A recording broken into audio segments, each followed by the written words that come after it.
Good morning. It's Friday morning, bright and early, about 4:15. A couple videos ago, we did the first two chapters of Colossians, and kind of got sidetracked on the next video. Did something different, but I thought I'd like to at least finish this because it's a nice short little book. It's one of my favorite or more instructive books of the Bible to be small. I really like it. It covers a lot. We did the first two chapters, and there's just two left, so we'll read them. They're very short, and this can serve as mine in your devotional time this morning. I've already pre-read this chapter, and I will say I wake up a lot of times kind of focused and thinking about heck, it could be our racing, and now that it's kind of the off season for us, even thinking about next year, and because it takes 5 or 6 months of planning for me to be able to race the next season. I have to prepare all winter for it. So I'm already thinking about things like that. We got a new trailer, so we're trying to build it out inside and that type of thing.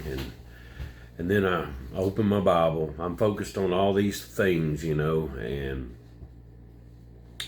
I'll start off with this chapter, and I want you to see how they collide with each other.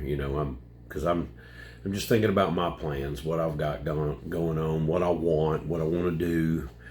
And then here's where Paul's at.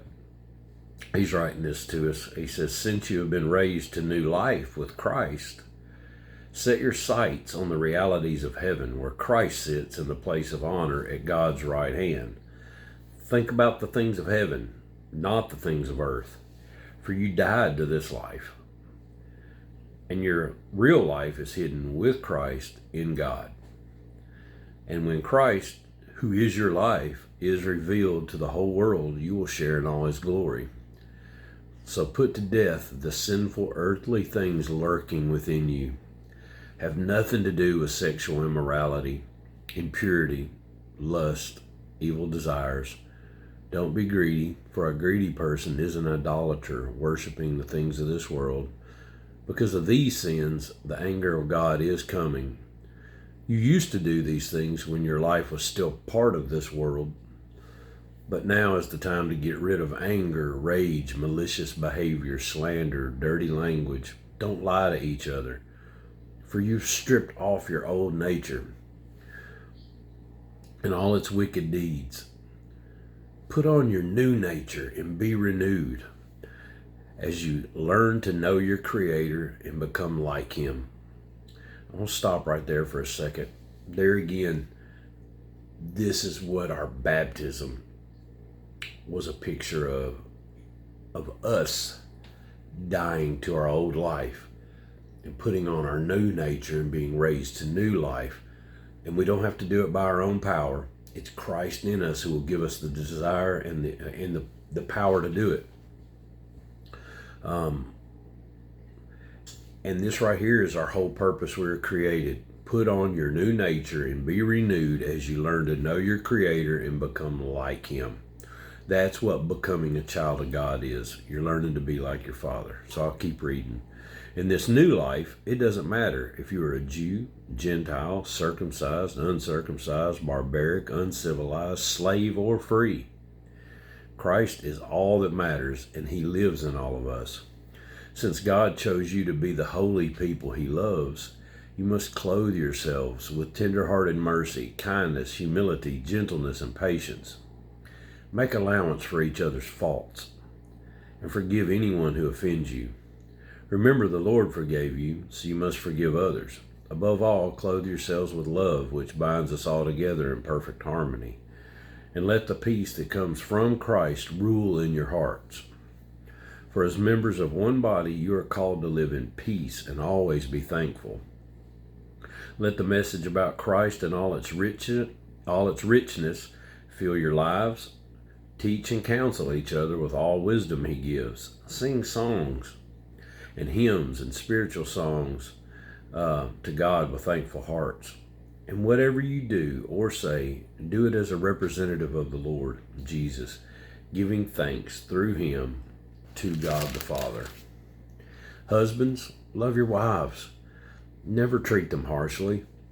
Children, always obey your parents, for this pleases the Lord.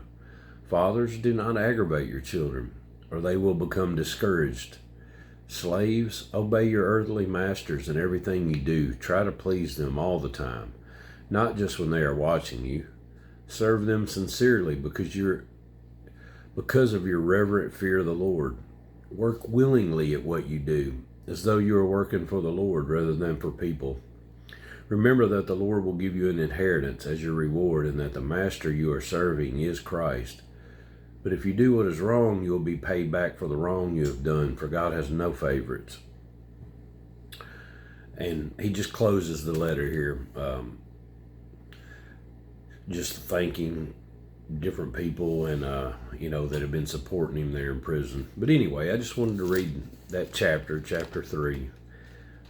It covers a lot for me, a lot that hits its mark with me, that convicts me, that kind of points to stuff that I probably am doing where I should be focusing the complete opposite direction. I should be careful about focusing all my resources and time where I want for my enjoyment versus maybe what other people around me need. They, just simply for them to survive, to make their life just a touch not as brutal. So anytime we have the opportunity to do good and don't do it, man, that's not good. That's the opposite of that story about the Good Samaritan. That's crossing the street to avoid the man that was in the ditch there. You don't have to go looking for good things to do, but you should never cross the street to avoid helping somebody. Anyway, I love you guys. I hope you have a good Friday. Let's try and touch base over the weekend again. Bye-bye.